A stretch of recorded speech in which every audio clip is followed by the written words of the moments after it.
I honestly can't remember how I was first introduced to IQoro. But when I was introduced to it, obviously it's been an exercise, still as an exercise scientist, as my default.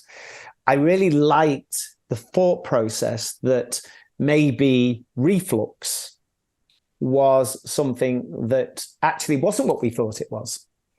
Maybe isn't the fact that, we've got someone who's overproducing stomach acid, and actually the mechanisms that drive it maybe are neuromuscular in control. So I find that fascinating because, again, if we look at the evidence based on just general wellness and aging as we age, the amount of benefit we can get from staying fit and healthy and keeping our brain talking to our musculoskeletal system and our nervous system is profound. Mm-hmm.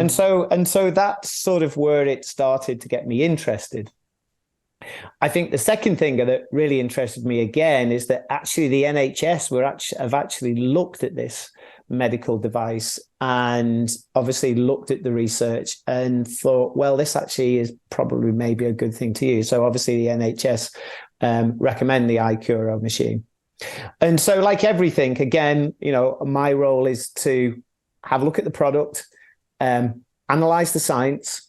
Does it make sense? I think it's really interesting that it's giving us, again, and I'll use the word, an alternative view on reflux. Mm-hmm. But obviously evidence-based medicine view that just resonated with me. So I started just giving some of our patients, and again, what I'll be clear about here is that we're probably a little bit biased with regards to the amount of patients that we've had using the IQoro. It's not a big group, but it's big enough.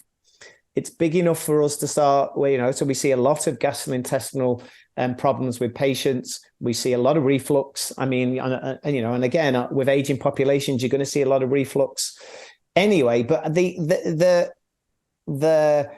evidence with the IQoro becoming this sort of neuromuscular training device that is, in a sense, is strength training some of the muscles and sphincters that sort of open and shut the food pipe, I found absolutely fascinating because, again, it turns the reflux, why people have reflux evidence, pretty much on its head. And so what was there to lose?